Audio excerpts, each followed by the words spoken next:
Let me pull up this story, all right, and we'll talk about how bad it is.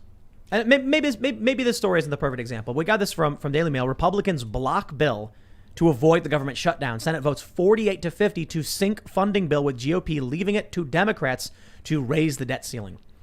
So the U.S. is on the verge of default. Has this ever happened before?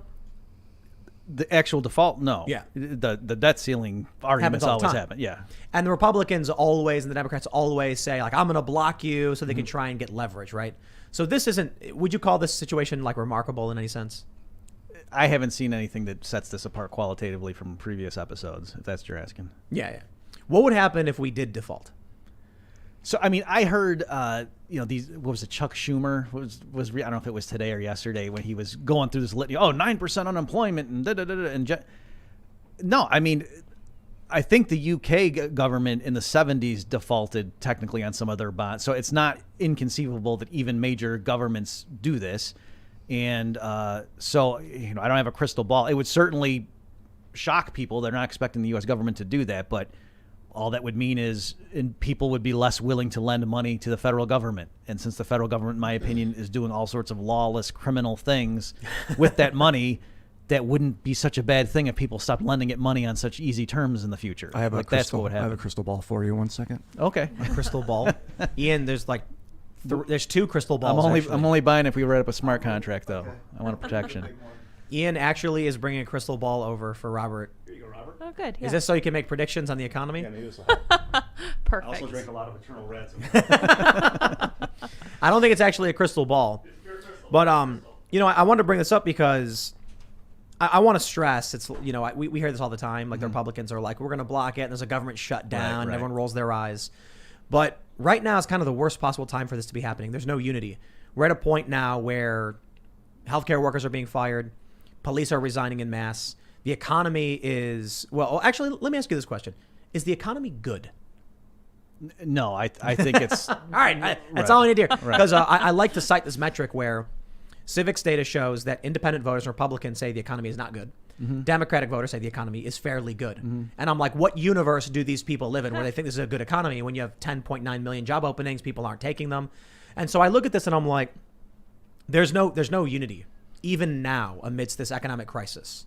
Shortages, fuel shortages, labor shortages, that the politicians are going to keep playing the same stupid games. So I'm curious if, you said you don't see this as remarkable at all, but I don't know. Is there anything here to indicate that it's getting worse?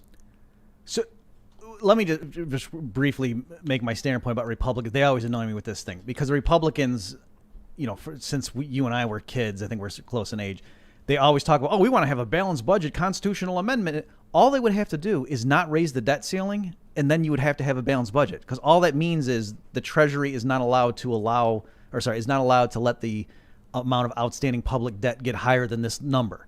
Yeah. And so that means they can't borrow more money, so that means they would have to run balanced budgets, and that doesn't take a constitutional amendment. So it just proves they like posturing and being for small government or fiscal responsibility, but every time they raise the debt ceiling, they're authorizing more deficit spending.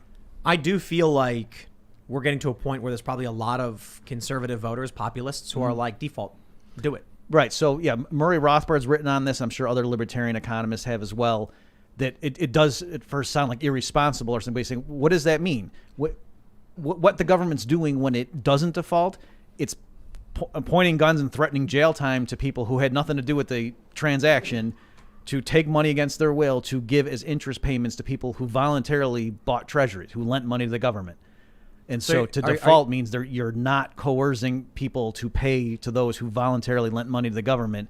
How is that? So morally, that's not a... It sounds like what you're saying is the right business to be in is lending money to the government.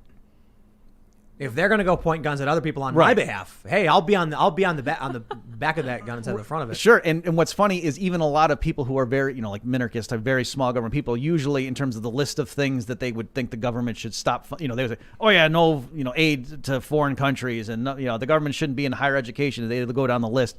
But usually paying interest on the outstanding debt is something that everybody agrees the government should do that. And yet that's the one area where those people voluntarily, you voluntarily lend money to a corporation. If they don't pay you back, tough. And so, hey, you lent money to Uncle Sam, and now people don't want to give him more money, and he's got a budget crisis, why is it so assumed that you get paid first? What would happen? So if the U.S. government defaults on the debt to the Federal Reserve and they just say, we're not paying you back ever, Federal Reserve goes bankrupt, and then the U.S. government's like, here's our new currency. Okay, yeah, so that's an interesting question. So I know you guys know this, but just for the benefit of the listeners. So yeah, a large portion of the outstanding Treasury debt, so the U.S. Treasury owes money to people, they have bonds, and one owner of that is the Federal Reserve. And so what would people do? Ask, what would happen if the Treasury just said, you know what, why don't we just write off $2 trillion and we're not paying that?